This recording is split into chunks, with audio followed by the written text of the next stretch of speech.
coming double-barreled into the Stephen Foster with First Mission and Hit Show. First Mission, Drew inside. You know, he's doing great. I've been preparing him for this race since the Oakland Handicap. You know, we thought we were set for a big run last year. Just didn't work out quite as well as we hoped. But he's trained really well leading up.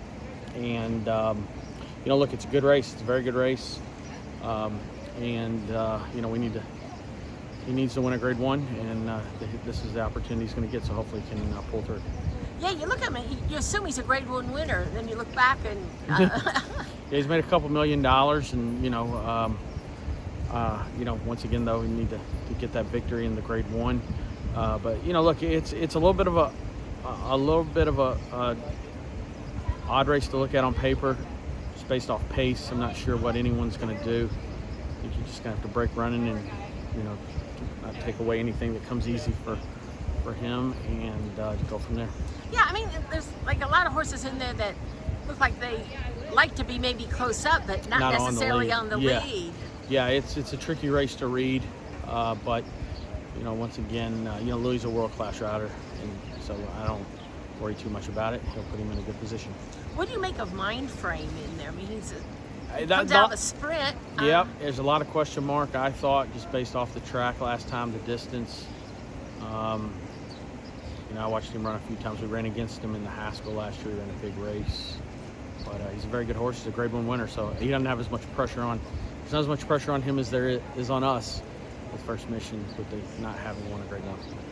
And then you've got Hit Show, who has won a grade 1. In the Derby and the Belmont, he ran very respectable in both races, and then obviously, you know, was able to win the Dubai World Cup. But you know, I think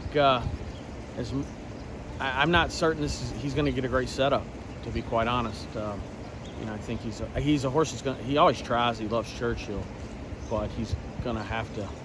They're going to have to back up, or he's going to have to find a gear that maybe we haven't seen from him the last eighth of a mile to get there. Because once again, I'm just not sure how much pace is in the race, so we'll see. But he's doing excellent. He's done nothing but train forward and maybe even improve since Dubai, as crazy as that may sound. I love how he's training and how he's doing. He's continuing to get better with age. His pedigree suggests he would, being a handy ride out of a Tappet mare, and I think he'll run big. As you said, he ran in the Derby and the Belmont, but then you did take kind of the other Derby, you know, the Derby route, but not the capital D.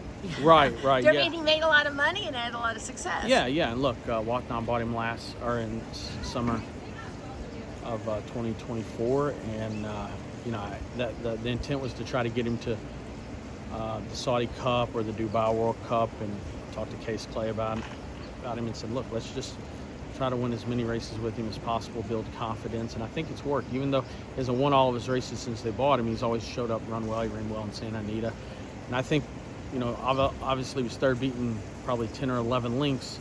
It set him up for a big effort in Dubai. So, you know, I think he'll run well. I know he'll run well. It's just about getting the setup and being able to close into a pace. There's been at least a couple of Stephen Foster winners that were making their first start since the Dubai World Cup. There's also horses that seem like it takes a step out of him. What's he telling you? I don't know. I mean, you know, we had Nick's go. He went to Riyadh, and then came back, and his first run back, I believe, was in the Met Mile. It didn't go well, but then he rebounded in the Cornhusker, the Whitney, and the British Cup Classic. So that's how it obviously worked well for him. It didn't work his first race back. Saudi Crown went to Riyadh, then to Dubai, came back. His first run back, he won at Ellis last year. So I think, you know, there's no certain. It just depends on the horse. If the horses are doing well, they'll run well. If they're not, then, you know, it doesn't matter where they ran last time or where they're coming from. They need to be doing well. It's only a 7-horse field, but I'll say 5 of them are grade 1 winners. You got a Derby winner. You got a 3-year-old champion Dubai in World there. Cup winner. Yeah, Dubai World Cup winner. Yeah, it's a pretty amazing group of horses. I tell you what caught my eye the other day was how much total earnings of the field. I mean, it's pretty amazing. You got $8 million earner, $6 million earner, a couple, $4 or $5 million earner, a couple made a couple million, $3 million. So it's a pretty nice group of horses, and hopefully we can win it.